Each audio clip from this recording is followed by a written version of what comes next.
Hi everyone, it's Holly with Jen and with Dolly, and today we're doing a glue book. Lol jokes. No, we're not. We're doing a journal page. This is Journal with Dolly, and we are actually journaling today. I know, I'm gobsmacked as much as you. We're actually doing some journaling, going back to the roots, going where it all began. I cannot believe it either. So, first things first, please ignore my ugly ass nail. I decided to faceplant the floor about 2 days ago. My knees are absolutely wrecked. Cut to smithereens because my mum for my birthday got me some new Crocs. But they're the Croc Mega Crush sandals. If you don't know what they look like, suggest go and Google them. They're pretty hideous, but I love them. You know me. The more hideous clothes are, the better. They're like platform Crocs, and basically, apparently, it's a thing where people are struggling to walk in them because they're a bit too big, and you need to like hair dry the plastic to like mold to your feet. Well, I hadn't done that yet, and I was walking and fully fell on the floor and my nail popped off. So that was real fun. So please ignore that. So, just really, really quickly, before I actually tell you about this journal page, because like I say, I'm as gobsmacked as you, I just wanted to let you know that my operation on my eye went absolutely fine. Thank you so much for all the lovely comments on the last video, by the way. It was a glue book video, and I'm talking quite openly about my health anxiety and how crazy my anxiety's been recently. And I've got so much love on that video and so many comments saying about how other people suffered with it as well, and how people have been to A&E as well with panic and stuff like that, because I felt such a knobhead, I'm not going to lie. I did honestly feel such an idiot. So lots and lots of other people have said that they also experienced that, and it's just been really, really nice to see that so many other people feel the same way. But yeah, my operation went fine. It happened nearly 2 weeks ago now. I go back to work, not tomorrow, but the day after, so Wednesday. Nearly having 2 weeks off, which I wasn't intending on taking. My sick note was for 2 weeks, but I was like, no, I'll go back after a week. But then the doctor, well, not the doctor, the surgeon was like, I really would suggest just using this time to chill out and take the time, it's paid, so take it. So I was like, right, okay, I'll take it then. And apparently looking at screens and stuff so soon wouldn't have been good for me and all that kind of thing. So so operation went fine. My eye is healing really, really well. I went to the hospital about a week ago, and they said that it was looking really good, sort of 5-6 days after op. Post-op, they said it was looking really healthy and really good. So yeah, looking really, really, really good about that. Really happy about it. If you want to know more about what I had done, you can go to my last glue book video, and I explain it in mega detail there about what actually went on and all that kind of thing. So yeah, thank you for all those comments. Just wanted to chat about that. So, let's talk about the elephant in the room, the journal. So if you have been here for quite some time, what the hell? Just dying. We're fine. Don't know where that came from. If you've been here for any sort of amount of time, you will know that I have been in a journaling slump. That is an understatement. I've just not been journaling. There's not even been a slump. I have just not been journaling. There's been no journaling occurring. The slump started at the end of 2021. And last year I started to try and do December daily, and that didn't really work out. I didn't really journal anything last year at all. Then I had a brainwave that I was going to do a scrapbook kind of thing. So I've got a big spiral bound sketchbook, which I really, really do like, to be fair. It's lovely. I got that from TK Maxx. It was like £4. But I have been continuing to do that, and that's what I'm planning on doing for the rest of this year, from last year, sorry. So all my 2022 stuff that I'd saved for this non-existent journal that I just wasn't doing, I'm just going to stick it all in there, not really do any writing at all, literally just stick it in, forget about it. It's all in there then, and I can look back on it when I want to. And I'll just have to get over it with the fact there's no writing. Do you know what I mean? It is what it is. So that's what I'm doing with that. Once that's done, it's done. I'm not going to think about it. It's going on the shelf. Boom. Anyway, because I was getting so stressed about being so behind, that's been hindering me from doing any other journaling, because I've been like, how can I possibly do any journaling when I'm like 2.5 years behind? This is the longest break that I've ever had from journaling since I started regularly journaling. Started regularly journaling around 2015 when I started my bullet journal. And then when I moved to Leeds after university in 2017, that's when I started creative journaling. So 17, 18, 19, 20, I've got those pretty much the entire years are all documented. And I've got a diary, a journal for. And then 2021 was a little bit iffy. Like I say, it was kind of on, off. And that the end of 2021 is when I did my December daily, and then after that I was like, nah, I'm done, don't want to do any more. And 2022, no journaling was done at all. I did, like I say, a little bit of December daily in 2022, didn't finish that journal, it's unfinished, it's in my drawer, probably never going to go back to it because it's Christmas stuff, so I don't want to do that in the middle of summer. So this is the longest time I've ever gone since 2015 without doing any journaling, and it's felt right. You know, and I know that sounds really lame, and I don't know, but like it has felt right to not journal during this time. My anxiety has been really, really bad, and I've talked about it a lot on this channel, and I try and be really open about it, but it's not been great. 2020 was a really rough year for obviously everyone. But my anxiety got really bad when we were coming back out of lockdown. Nothing to do with COVID. I just think everything opening up and just being dystopian and weird was just too much for me. I wasn't bothered about catching COVID. I've actually never had COVID. Will's had it 3 times. My sister's had it 3 times. My mum's had it. Everybody else has had it. I've never ever had it. So like, I'm not bothered about catching it because I feel like I'm one of them people that's immune to getting it. But I wasn't bothered about that. I don't know where this anxiety stemmed from, but the health anxiety got really, really bad, and I'm guessing it was just because it was mentioned on the news so much about symptoms and checking yourself and, you know, all this stuff, and I think my brain just sort of died, essentially. It just was like, blah. So yeah, and you know, journaling is reflecting on your life, and it's reflecting on your feelings. And this is, again, maybe going to sound a bit lame, or it's going to sound a bit deep or whatever, but I was finding that journaling last year, when I was going through quite a bit of stuff in my head, was quite triggering for me. And I know that for some people, writing down all their thoughts and feelings about their anxiety and revisiting things and all that kind of stuff is very therapeutic. I've realised that the journaling side of things, for me, that is not the therapeutic part for me. This, what you're seeing right now, the decorating of the pages, is therapeutic for me, which is why I think I went into glue booking so heavily this past year, because it's so mindless. You don't have to think about what you're doing. I do think about what I'm doing a little bit with my glue books. I like to try and make up little stories, and I think people do find that quite funny.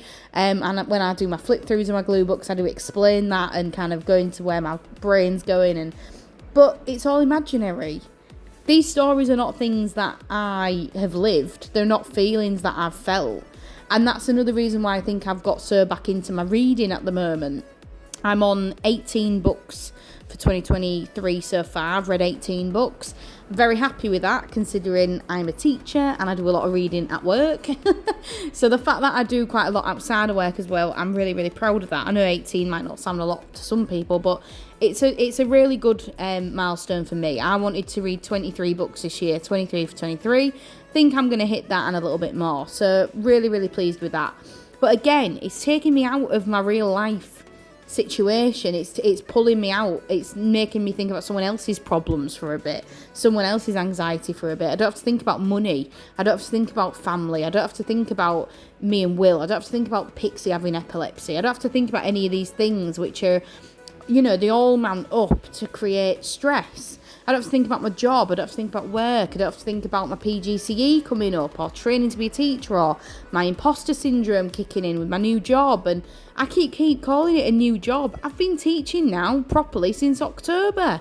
It's technically not a new job anymore, you know? But because I haven't done that training yet, my imposter syndrome for the past year has been absolutely off the charts. We've had 3 Ofsted visits in a year. And if you know anyone who works in education in England, then you will know what Ofsted does to people. A teacher committed suicide. She took her own life about 6 months ago, because of the strain that Ofsted brought to her school. That is how intense it feels when you have got inspectors in your school. And that is the stress that I've been living with. I'm not even qualified. Do you know what I mean? I'm literally just there, just doing my thing, just trying my best. So I was finding writing about my life difficult. I didn't want to dwell on those things. Even the good times were still shrouded with anxiety. There were still things that were freaking me out, that I was bringing up past stuff and getting stressed out about the future and not living in the moment enough. And I don't do that enough anyway. It's June. I am already stressing out about Christmas. Who's going to go to whose house?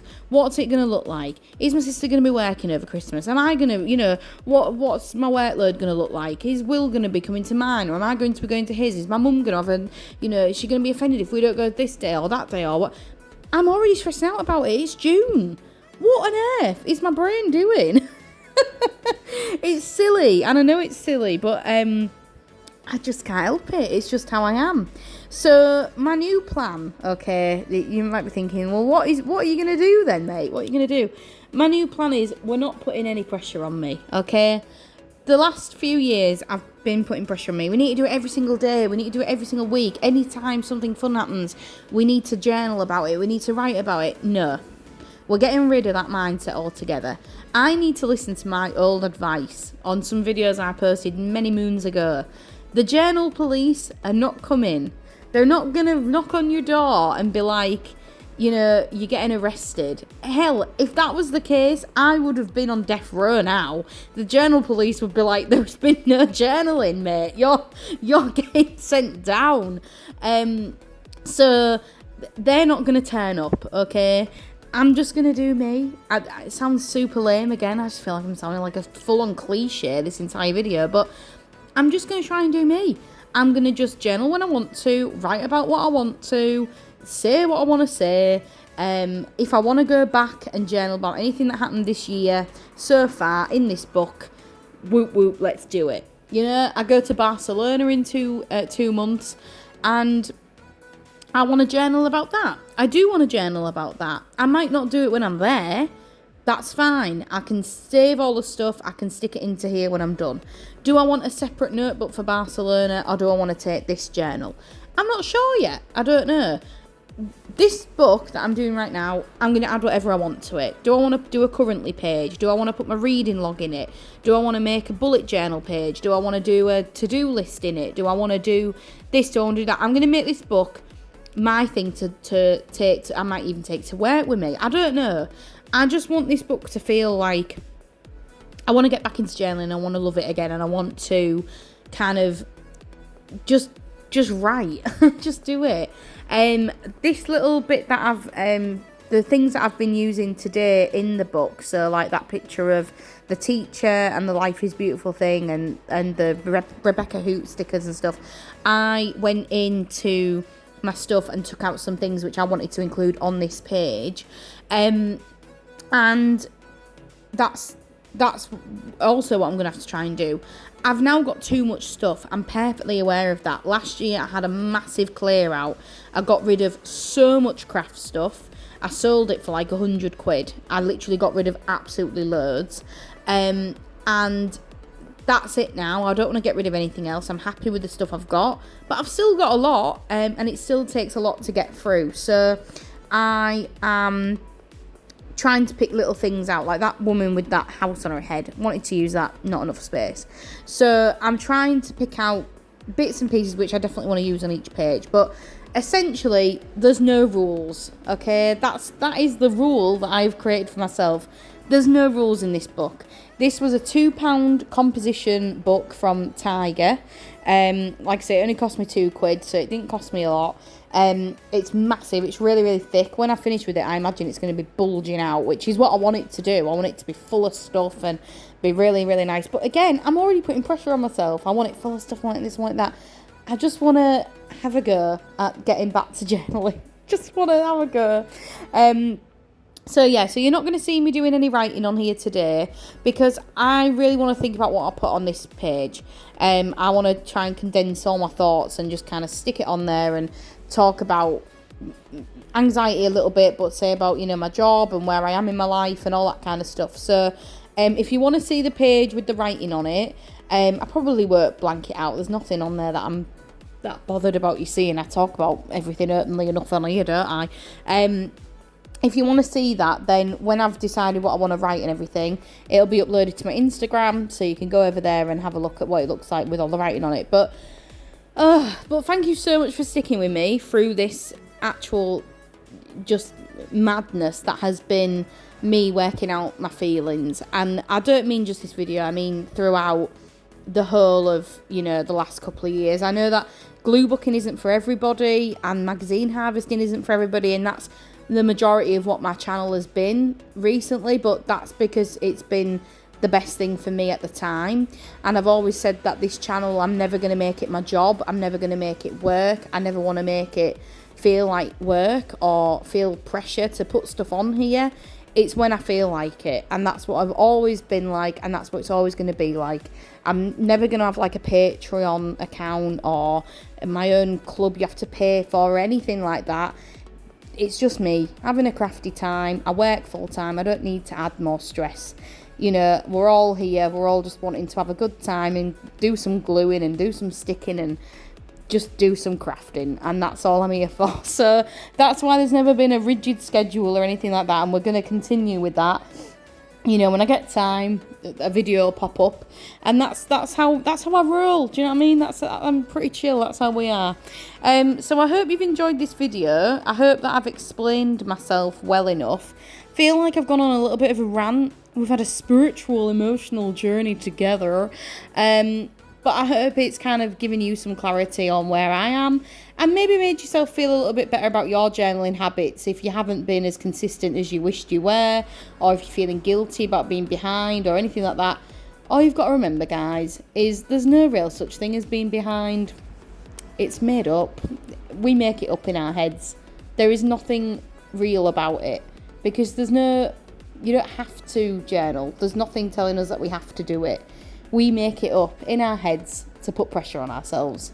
So let's just chill. Let's just take a chill pill and let's just relax and just journal and do what we want to do, And if I want to add some glue book pages in here, I might do that, and I might do some other stuff. This book is just going to be my little companion for the next few months, and we'll see how we get on. So I feel like we've been on a bit of a journey, but we've come to the end of that journey now. But I hope you've enjoyed this video. Like, comment, subscribe, do all that good stuff. I love every comment I get. And I will see you in the next video. And hopefully this is to stay. This new crafting life of mine, new journaling life of mine again. All right, love you guys. Bye, toodles. See you later.